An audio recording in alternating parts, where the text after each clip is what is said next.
All right, good evening. Tonight is Monday, March 26th, 2018 is the regular meeting of Town Council. Mr.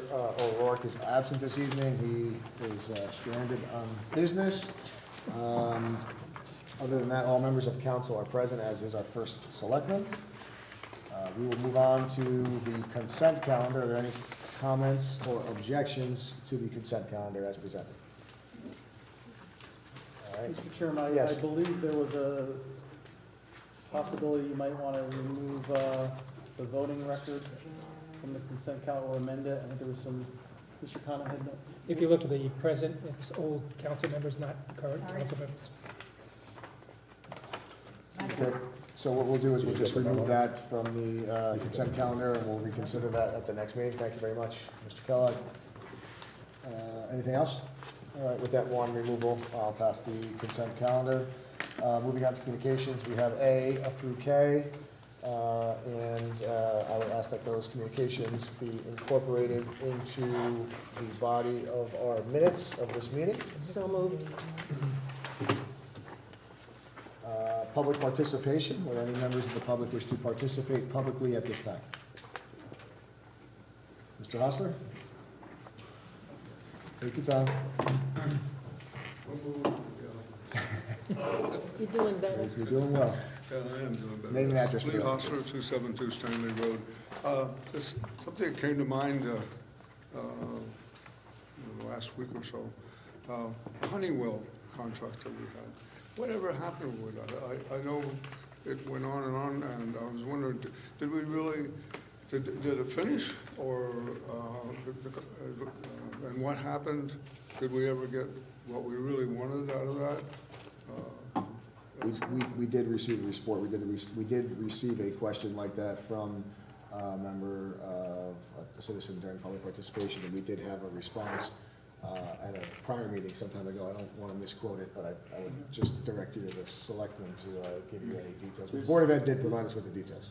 And there is a Honeywell reports are on the Board of Education's That's right. web page as well, so I can certainly help you find that. But and I know that I believe Dr. Zamri had also given a presentation that Right. showed the savings that we're seeing, and we're ahead of the game from what was promised to us in those agreements.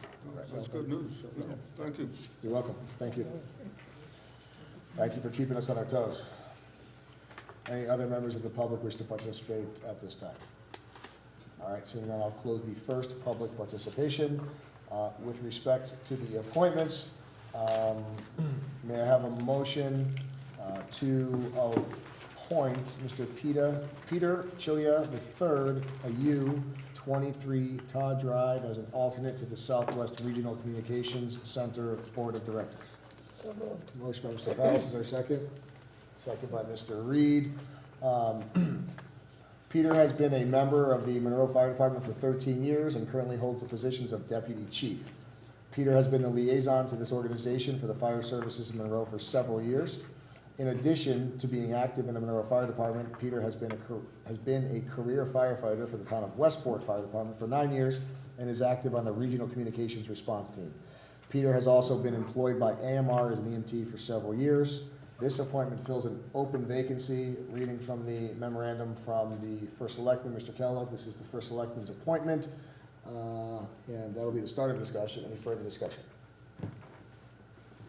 All right, seeing none, Mr. Kellogg? I just want to clarify that we obviously do have a representative on the Board of Directors. I was recently advised by the Executive Director of the Southwest Regional Communications Center that we have the authority to appoint an alternate, which had been unfilled, and so that's why this is before you tonight. Great, thank you, Mr. Kellogg. Any further discussion? Can I just ask, who is the current member, the full member? Mr. Huntsberger. Any further discussion? Seeing none, I'll ask for a vote. All those in favor of this appointment? And against, that motion carries 8-0. Moving on to our action items. First, we have the Town Council Committee on Finance, Education, Health, and Public Safety. Mr. Rooney? Thank you, Mr. Chairman. FEPS has not met since our last meeting. We plan to schedule a meeting this week, and we have some things we'll discuss at next council. Thank you, Mr. Rooney. Moving on to item B is the Town Council Committee on Planning and Zoning, Public Works, and Parks and Recreation Matters. Ms. LaPellis? Yes, first of all, from the planning and zoning, there wasn't much of a meeting. It lasted 50 minutes. The commission went into executive session regarding pending litigation, and then they approved the Monroe Animal Hospital's generator application, and the commission released and reduced a number of bonds because the various businesses have completed or are in the process of completing their conditions of approval. And then from EDC, they had 111 Elite Firearms store, grand opening this past weekend with a big turnout. The Monroe Deli in Clock Square Tower, there's a grand opening this Wednesday. We're all invited, it's at 5 p.m. Regulations changes from EDC to Chamber to First Selectman meeting with business owners were taken to P&Z subcommittee last week. They're waiting for those changes. And then for EDC priorities, the video, which we had discussed last time, 3 vendors have been identified. Brochure will be engaging broader group soon. Monroe Gear, we identified 1 vendor and pricing. We're looking for comparisons. And then the pavilion received the form from the First Selectman, which we had discussed when people want to raise money, and we'll submit through process in the coming weeks. That's it. Thank you, Ms. LaPellis. Moving on to item C is the Town Council Committee on Legislative and Administrative Matters. Mr. Reed is the chair of that committee. Mr. Reed. Thank you, Mr. Chairman. We discussed 3 things tonight. We had 2 bits of old business, the purchasing policy and the rules of procedure, which we're going to give you from a purchasing policy that is on our agenda tonight, so we'll bring you through that. Rules of procedure we talked about. We do welcome everybody in council to continue to send me their thoughts on the existing rules of procedure, which we do owe every 2 years a review of. We just spoke tonight about possibly ratifying that at the second LNA meeting in the month of April, which will most likely be before council on the second council meeting. So if you can get us any changes you think from now until then, that would be great. Also, we talked about a new business, the Prudential Insurance Company of America Life and Disability Group Insurance Contract, which that is also on our agenda tonight. We'll discuss that. Thank you, Mr. Reed. Moving on to Strategic Planning Committee, Mr. Condon. Strategic planning meeting met on the 14th with all the department heads to discuss the capital budget items. Minutes are attached in your packet, and all went well. We went to the Board of Finance afterwards for further discussions and closure. Thank you very much. By the way, it's the first time we've had that meeting with that body. I just want to commend you. I thought it was very well done. Mr. Kellogg, also, thank you for corralling all of the department heads and having them attend, at least those who had capital projects. I thought it was extremely efficient and added really just a lot of credibility to the process and made it extremely streamlined having members of council and finance there. So for those who attended, I think would agree. So thank you for that. Thank you. Moving on to EMS Building Committee. Do we have an update on that? Thank you, Mr. Chairman. EMS Building Committee has not met. We missed our March meeting because of budget meetings, and it was really a busy time. Yeah. So we couldn't conduct that. However, we do have a scheduled meeting in April, so we'll have something to report on. Okay, thank you. F, Fire Services Study Committee. Do we have an update on that? Or? Yes, ESCI will be coming back in April with a follow-up on their study. So we should be hearing back from them. Great, thank you, Mr. Conlon.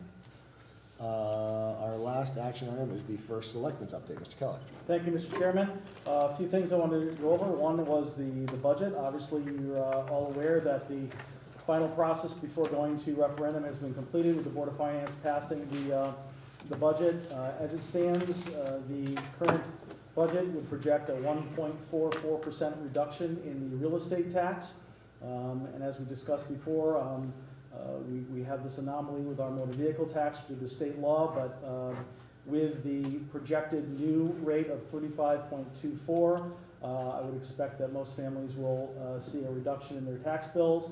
Mr. Canberra has put a tax calculator, as he does every year, on the website. I have a link there for everyone, monroect.org/taxinfo. Will get you right to the page with the calculator on it. And I wanted to echo your comments and my thanks to this council and obviously the Board of Finance and the department heads and the public for, I thought, a very efficient and collaborative budget process. I wanted to let this council know that I announced this morning the launch of a new process with the Planning and Zoning Department. We are implementing a substantive change to the process with the idea to consolidate some of the upfront work and make it more predictable and lower costs to the applicant by reducing the number of plan revisions prior to going to the commission. So in the new process, there will be, in that new initial process, there will be less than half the number of sets of paper plans required to be submitted. The applications will be placed on the commission's agenda in a month as opposed to the process currently taking a couple months. And the plan revisions will be as requested, will be made by the commission once they've gotten feedback from staff, other boards, and from their public hearing. Currently, the way the process works is staff is providing input, and those revisions are required prior to go to the commission. So that is creating not just cost, but extending the process. And I think this will be a substantive change, and hopefully it'll continue to make evolutionary changes as we go along. But I saw no reason to hold off on implementing this immediately as we continue to look at the process, because I think this will be helpful. And I want to thank, there's been a lot of business owners and EDC, the Chamber of Commerce, the Planning and Zoning Chairman, and our staff, town staff that have all been involved in this, and it's been another collaborative effort, and I want to thank them for their input, and thank our town staff for quickly documenting the new process. That's all up on the website with process flows for all the different, whether it's a special exception permit or a site development plan or whatever. That's all documented, and an informational memo is posted there as well, and we've tried to push that out as well to some of the individuals that frequently make applications, and some of the folks that we think would be helpful to have that. Parks and Recreation, I wanted to announce that Melissa, she goes by Missy, Oris, I can never pronounce her last name. Yeah, has been, I've appointed her as the interim director for the Parks and Rec Department while we continue to recruit for the permanent director in Parks and Rec. She's has been a supervisor in Parks and Rec for since June of 2017, has an extensive background, was actually recruited by Frank Cooper to come to Monroe, and I think she'll do an outstanding job while we continue to recruit there, but I want everyone to be aware that she is our kind of, our primary point of contact for Parks and Rec until further notice. The Municipal Space Needs Assessment, RFP, has come back with three different companies. Well, I should say there are 3 companies that responded before the proposed deadline. So I will ask that the Strategic Planning Committee schedule a meeting to review those proposals and deliberate on how we proceed from here, since they are the body that was charged to oversee that RFP process in that project. And then last, a couple of state DOT projects that I've been putting out there. I just wanted to make sure that everyone was here was also aware. One is only a week or so long of routine bridge inspection on the Stevenson Dam with some one-way traffic. More substantive is the Route 25 work the state's going to be doing on 2 separate bridges between Judd Road and Brook Road. It will, it's an extended period of time that is projected to go through August of 2019. And most of the work you'll see is on the overnights and on the weekend, overnights both during the week and on the weekends. However, there are some road closures and detours that they're also announcing. We are continuing to work with DOT to make sure that we're kind of in the loop on the project and the process and how that's going to work, and make sure that, obviously from my perspective, I want to make sure that the local businesses in that area are fully aware of what's going on and are not negatively impacted by that work. So, Thank you very much, Mr. Kellogg. Moving on to unfit, I'm sorry, Can I ask a question? I'm sorry, thank you, Yes. Mr. Chairman. Mr. Kellogg, Yeah. I have to think about my, the P&Z, Yes. the changes in the application process and all of that, is that gonna affect the budget at all when they put, because there's gonna be less applications, less procedure, I know that's all factored into their budget. Is that gonna affect their operating budget at No, all? because they're not, the fewer plans that are coming in are plans that the applicant is actually paying to have produced by like Okay. their engineers, let's say, right? Or, you know, so, no, it would not impact their, but I can, as I think through the process, I don't think it would, no. Okay, thank you. Except that it may increase our revenue and grand list. Well, Oh, that would be correct, great. yes. It won't affect our expenses. But the hope is it will affect next year's budget, yes. All right, Thank you. thank you, You're Ms. welcome. Aguirre. I was gonna widen the drill. Moving on to unfinished business, Chalk Hill updates. Jim? I'm assuming there are no updates to Chalk Hill, except that I just want to highlight, in strategic planning as part of the capital plan, it does include the oil tank, underground oil tank removal, for Chalk Hill, and it was discussed, and, Mr. Nowacki did provide a bid, but, there was a consensus in trying to rebid that, with some alternative removal, techniques. I just wanted to bring that to everybody's attention, Yep. since I'm excited. Yes, Mr. Miller. Mr. Chairman, before we move on to new business, I was hoping council would address a motion to amend the agenda just to fix a typo in item B under new business from 7,600 to 7,600,000. Yes, that dot should be a comma. Is there a second? So Second. moved. Second. Second by Ms. LaPellis. Any discussion regarding the dot to a comma? Seeing none. Thank you. It New says business. 7,600 Item B. decimal 3 zeros. It's You could pick up. the Yeah, back of the agenda, Karen. the old Scrivener's error. You're not the Scrivener, don't worry. Well, the zeros are there. Any further discussion? All right, seeing none, I'll call for a vote on the requested amendment. All those in favor? Not against, 8-0. Thank you, Mr. Mauer. Moving on to new business. A is the town purchasing policy. Ms. LaPellis. I'll introduce the following resolution regarding town purchasing policy and move for its adoption. Resolved pursuant to, I guess, state statutes 138 of the Monroe Town Code, the revisions to the town's purchasing policy as presented by the first selectman are hereby approved by the town council on March 26, 2018. I guess the little mark is just a Section. section, So, okay. resolution as stated by Mr. Palace, also printed on the memorandum from Mr. Kellogg to myself as town council chair, dated March 22nd, 2018. Is there a second? Second by Mr. Reed. For discussion, I just want to point out that this was discussed in LNA, so I'm going to turn the floor over to Mr. Reed just to present to council those changes that were made in LNA. Yes, thank you, Mr. Chairman.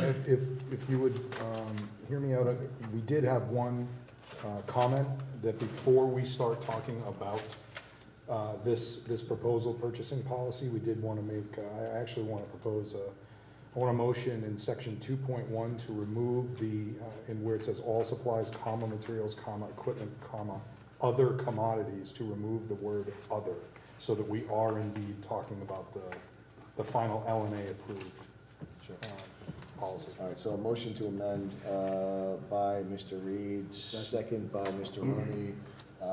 For discussion purposes, just to reiterate, this was the one change that was made The one in change. LNA, although there was a lot discussed, which we'll go over in a moment. So you're getting the word other out, correct? Correct. Getting the word other out, yeah. Any other discussion on removal of the word other?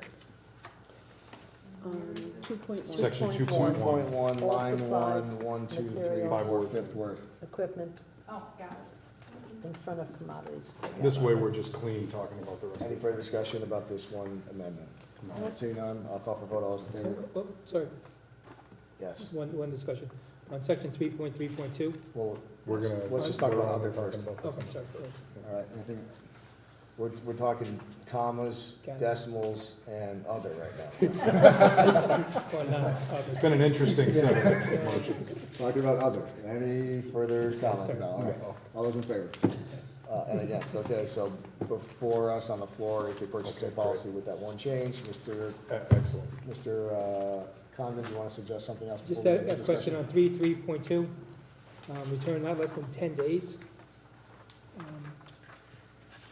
or not less than 10 days business following the posting. Isn't that too short? Well, let's do this. I think this is kind of out of order. What I'd like to do is turn the floor over to Mr. Kellogg, let him introduce the purchasing policy and his rationale behind it. Then I'd ask Mr. Reed to just comment on what was discussed in L&A, and if there are still further questions that are not answered, then we can address them appropriately. Mr. Kellogg. Thank you, Mr. Chairman. So, as I kind of outlined in my cover memo, we have a general purchasing policy that, according to the town code, is developed by the first selectman and subject to town council approval, as are such revisions. Our policy has not been updated since 2010.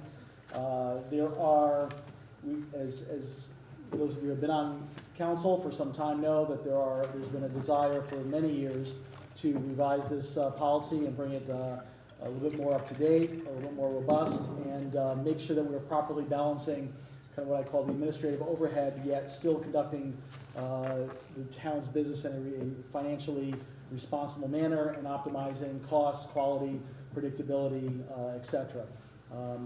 In the process of doing this, I've looked at some of the other communities, consulted with department heads, consulted extensively with Mr. Banowski as the finance director, and also in the process determined that I wanted to engage a subject matter expert who could give us some objective opinion. So I did engage a consultant essentially who has a lot of experience in the industry. She actually attended the L&A meeting as well, so they could actually hear some of her input directly. What, again, this is attempting to do is strike that right balance, bring our policy up to present day, and have something that I feel we can work with. I'd be happy to go. I know that we're going to go into some of the more details, so I guess I'll hold any more further comment until we get into some of the specifics that I know you're going to bring up anyway. Thank you, Mr. Kellogg. Mr. Reed. Yeah, thank you, Mr. Chairman. Thank you, Mr. Kellogg. I applaud Mr. Kellogg. We did review this in L&A, and I applaud Mr. Kellogg for not being afraid to go out and get that expertise. Something like a purchasing policy, if not done right, loses a lot of time, could lose a lot of money.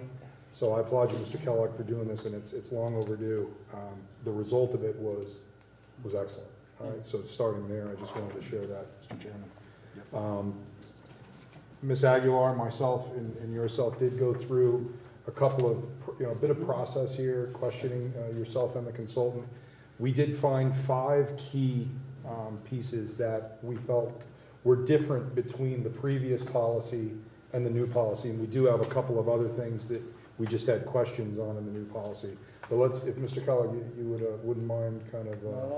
Okay, so the first one is the articulation of a standard process for quotes versus bids versus waivers. Do you have kind of just a kind of a high level, what was the theory there? So high level, one of the things we looked at was the thresholds, because our thresholds were quite out of date and actually would, I think you've seen in the past the sheer volume of things that were coming through in past years of waivers. A lot of those had to do with just a very low threshold, which was not up to present day nor common in other communities, as the consultant confirmed for us.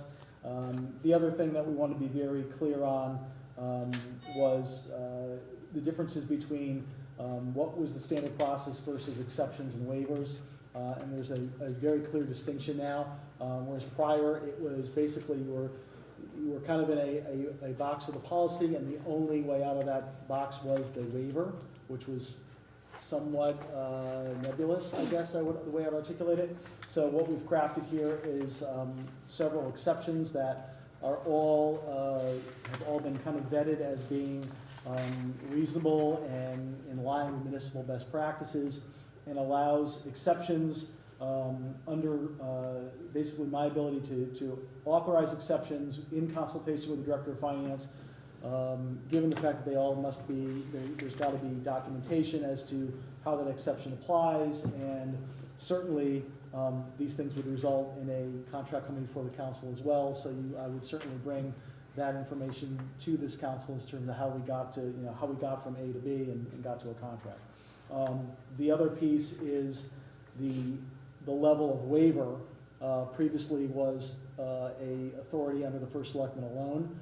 I am now recommending that if we are going to actually waive the purchasing policy, that the recommendation comes from me, but that this council would have the final authority to actually grant a waiver should the policy be deemed to be not appropriate in some circumstance that this policy just doesn't anticipate. I think there was also a point of note, you did bring up levels of threshold on purchase signing. I think everybody can see that, we don't need to go through them. But also that didn't preclude the requirement to still get quotes. So that was important distinction. Third bullet was adding and done through quotes as well, but can you talk us through the concession? It was simply something I found in another community's policy I thought was appropriate, that if this town, if we are going to award a concession on town property, if so I'm trying to think of an example, if we were to bring in another entity that was going to operate out of the senior center, let's say, for the kitchen there, that should be something that we should obtain quotes for. There should be some process, and it's not just that would not be one we'd have like a single source, right? We would want to kind of get some quotes, and so there's a threshold there that if it's going to be anticipate over $10,000 in receipts in a year, that there should be some process to get some quotes in that regard. Excellent. And then the current policy, the actual finance procedures are in the policy. Instead, Yes. you're gonna actually keep SOPs and procedures separate from policy? So, Can you talk to us a little bit about that? So our current policy in the end of the policy actually gets into the specific procedures relative to issuing purchase requisitions, purchase orders, et cetera, and literally down to this color copy goes here and this version goes there, and it is very much it's SOPs, it's procedural, it's something that really is not appropriate in a policy. So this policy actually puts the procedures onto the finance department with my approval, so that procedures can be modified in a more expeditious way if necessary, but it does require that those procedures comply with standard municipal accounting standards and practices, which I know that they do, but certainly we're not. So it puts the procedure where it belongs, out of a policy and into an SOP that the finance department can have. And Mr. Chairman, that was refreshing to hear straight across all town hall departments. I know Mr. Kellogg is going to be very interested in doing that, not just in purchasing policies, but straight across the board where appropriate. Right. So that was from an LNA perspective, fantastic to hear. That's all we had. Okay. Maybe open it up to the others. Any further comments? Mr. Condon, you had a question? No, I think it's been met. If this was reviewed by the consultants, that a recommendation 10 days? Or Every aspect of this policy was looked at by the consultant. She had, there are certain things that were kind of modified based on her input. I think the 10 days, I got another policy which she said was fine. I think to address your concern is that 10-day threshold is a minimum. There are certain, many things, and that's why there's language that says additional time may be provided based on the complexity of the specification. So certainly if we're going out with something that's highly complex, you'd want to give a larger window of time for responses, right? That covers that, but there are some things that if we really decide, the best way to do something for really something that's very, it's very simple, straightforward, that we, why have it out there longer? But it should be there at least 10 business days, which is basically a couple weeks. Okay. So that is kind of standard language. Thank you. Mr. Mauer. Thank you, Mr. Chairman. In 3.2 and the 3.2.1, as well as into 3.3, it is a significant threshold increase from Correct. the 10,000 to 50,000 to require bidding. I was just wondering, you were saying that you did look at other municipalities and where that compares to other municipalities, and why the need for such a large increase? Right.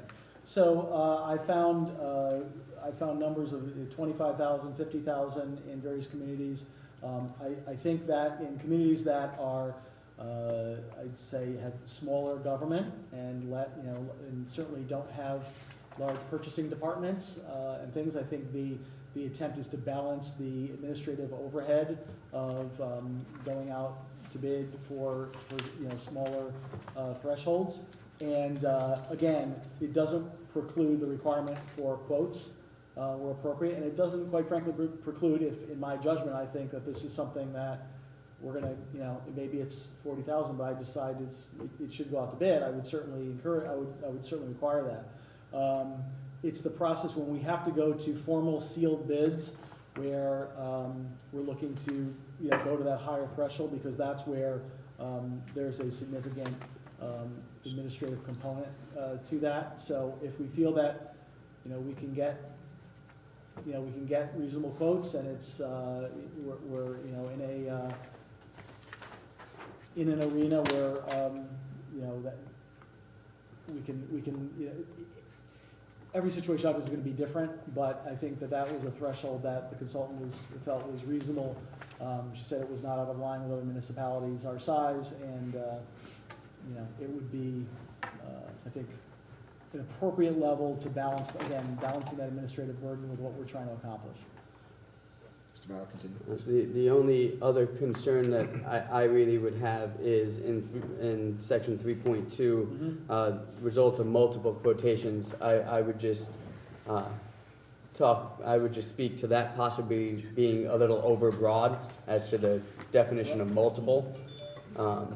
And I understand that the number of quotations you might need would be different depending on whether it's a $10,000, whether it's a $45,000, as well as what that item is in the vendors, but I'd be worried about that being a little overly broad. So I actually, my original draft had 3 written down, and the consultant actually recommended that we change it to multiple, because in some cases 3 may not be appropriate, and in other cases it may be.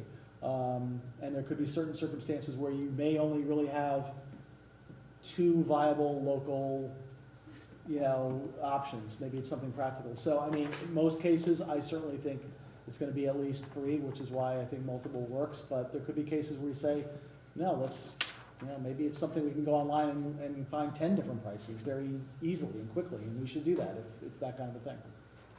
So that's, it was on the recommendation of the consultant that we, change that. Anything further, Mr. Merrill?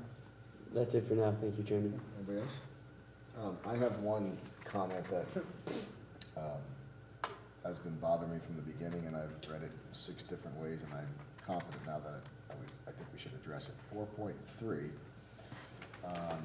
line 2, I think instead of town, and the town reasonably believes that conducting its own bidding process would not result. I think that should say first selectman in consultation with the director of finance, as is consistent with the language in 4.8.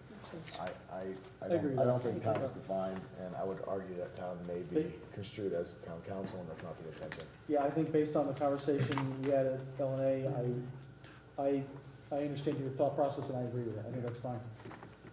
So I'll make a motion to strike town from 4.3. It's the only town there. So yeah, strike town from 4.3 and replace it with first selectman, comma, in consultation with the director of finance, comma.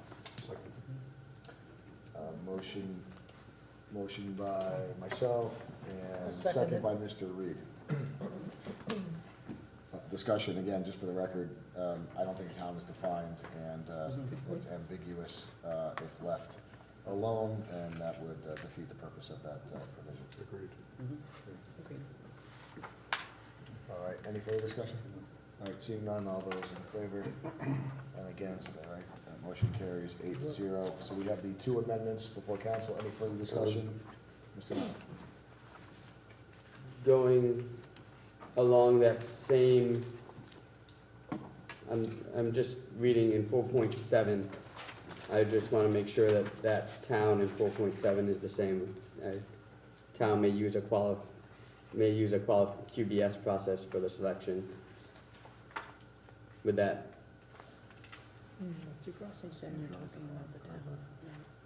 That may be the real town or something. Should be just Yes, Mr. Reed?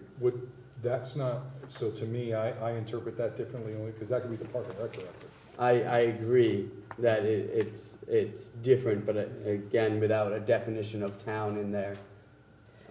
So not the same definition as 4.3, but still needing clarification. But still possibly needing a clarification as to.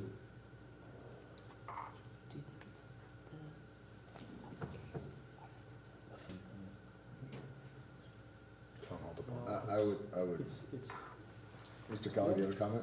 well, I guess my only thought process is in 4.3, you're looking for an entity to articulate a reasonable belief Right. as to why you're doing what you're doing, and this is basically saying that the town, what we will do, not making a judgment call. So although I understand why you bring it up, I do see it a little bit differently. It's, I agree that it's different, I just don't, without a definition of town within the purchasing policy, it could be construed in many different ways, and I'm at a loss for what to replace it with. Would it be authorized town? The town's Authorized town signatories or accountable town hall department heads or something? Because that's what it is. The respective town signatory or the authorized town signature, the respective town, authorized town signatory or, Well, you actually, you're the only person that can do that, right? Yeah, it's not that. It's I not mean, that, it's just the department head, right?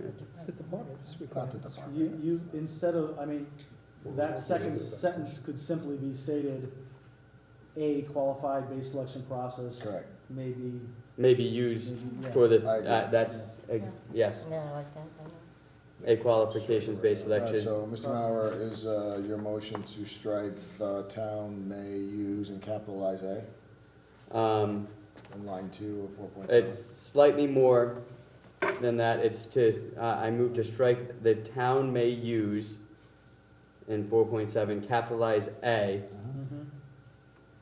After the comma, maybe followed. And after Yeah. process, And after process, add may be used. or, Yep, mhm. You got that, Carol? okay. Carol, do you have that? Motion by Mr. Mauer, is there a second? I'll second it, Second by Mr. Klaus. but you- No, she's So got it. line 2 of 4.7, the motion I read the town, A, qualifications-based selection, QBS process may be used for ... Is it may or will? For the May. exception. May. May. May. May. Okay. It wouldn't be will, it could be shall. Could be shall, Okay. could be shall, It could be shall. but it's not But will. it's gonna be May. It's May. It's gonna wind up May, just. All right, No, it's What March. would be my motion? we're not, Almost we're April. not It's having almost Costello, but, any further discussion on No. this proposed amendment? No? All right, all those in favor? And against? Good job. Third revision is before council. Any further comments? He's doing a job. Good job. Good job. Other than the fact that the word town is rampant. Anything else? All right. I'm going to call for a vote to approve the third revised purchasing policy that is before the floor. All those in favor? And against, that motion carries 8-0. That's a good collaborative effort. Good job, everybody. Thank you. Nice job. Thank you, Mr. Kellogg. Moving on to new business, item C as amended is the resolution regarding an authorization to issue $7,600,000 refunding bonds and authorizing appropriation of the proceeds. And it Mr. is Palace. B. B, correct. I will introduce the following resolution. Resolution regarding an authorization to issue $7,600,000 refunding bonds and authorizing the appropriation of the proceeds of such refunding bonds and move for its adoption. Motion by Mr. Palace, is there a second? Second by Mr. Condon. Mr. Kellogg, briefly? Yes, so thank you. This is essentially the town looking to refinance its existing bonds, which we call refunding in the municipal bond world. Mr. Banowski is here if you have any specific questions, but the high level is that we identified an opportunity to refund the $7.6 million in bonds, and it is currently a projected net present value savings, net of costs of the issue of about $192, almost $193,000 by doing that. And that includes the process of issuance as well as the cost to put the refunding out to bid by whoever we choose to do this.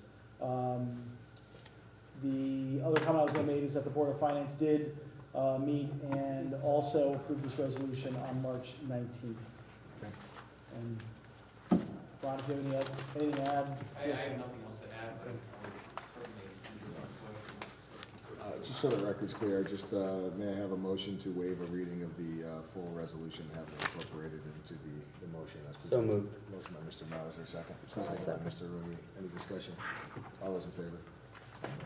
Okay, thank you, 8-0. Oftentimes it saves us a special meeting, so. Any further discussion, comments, questions of Mr. Kellogg or Mr. Bonowski? No. We always like saving money, so it seems like a job well done. I'll call for a vote on the motion. All those in favor? And against, motion carries 8-0. The last item of business is item C, the Prudential Insurance Company of America Life and Disability Group Insurance Agreement. Ms. LaPels. I make a motion to approve, adopt, and authorize the first selectman to execute on behalf of the town of Monroe the resolution regarding Prudential Insurance Company of America Life and Disability Group Insurance Contract. Resolved that Kenneth M. Kellogg, first selectman of the town of Monroe, is authorized to execute and deliver on behalf of the town of Monroe the agreement and any associated documents by and between Prudential Insurance Company of America regarding group, term life, accidental death dismemberment, and long-term disability coverage, which supplements the town employee benefits package. Motion by Mr. Pels, is there a second? Second by Mr. Reed. Discussion again, Mr. Kellogg. Thank you, Mr. Chairman. So, as you can see in my cover memo, the town was utilizing Lincoln National for our life, disability, and accidental death and dismemberment insurance policy. Over the summer, the renewal rate was a 15% increase in those rates. And at that time, our HR department utilized our consultant to solicit bids and get into the market to competitively price this, and came up with a provider, Prudential, which was a 70% decrease in rates, saving the town almost $21,000 a year and guaranteeing those rates through July of 2020.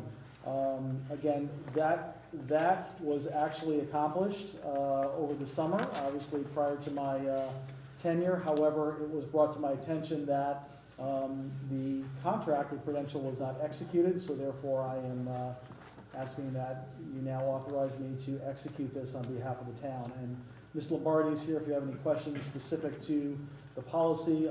This did occur during the period of time when she was on leave, so I think that contributed to some of the paper shuffle, if you will. Thank you, Mr. Kellogg. Ms. Martin, sure. Yeah, just, does the delay have any change, or?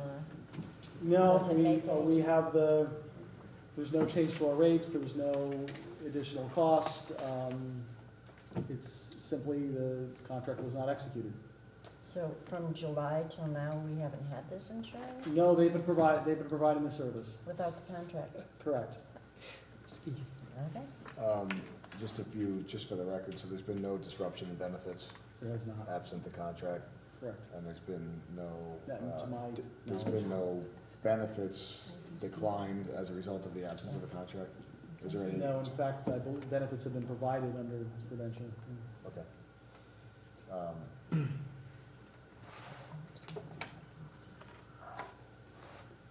Any further discussion? I'll just, I'm not sure how this happened. I just want to thank you for bringing it to our attention. I don't think we should go into detail about who discovered this very egregious and extremely, Scared.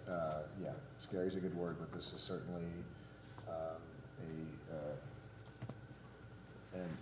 a failure, and it's almost unbelievable that we've been going without an executed contract of something so important. But I want to thank you and your administration for discovering this through your diligence and bringing it to our attention. And we hope that whatever processes were not in place with the prior administration have been addressed so that this doesn't happen again.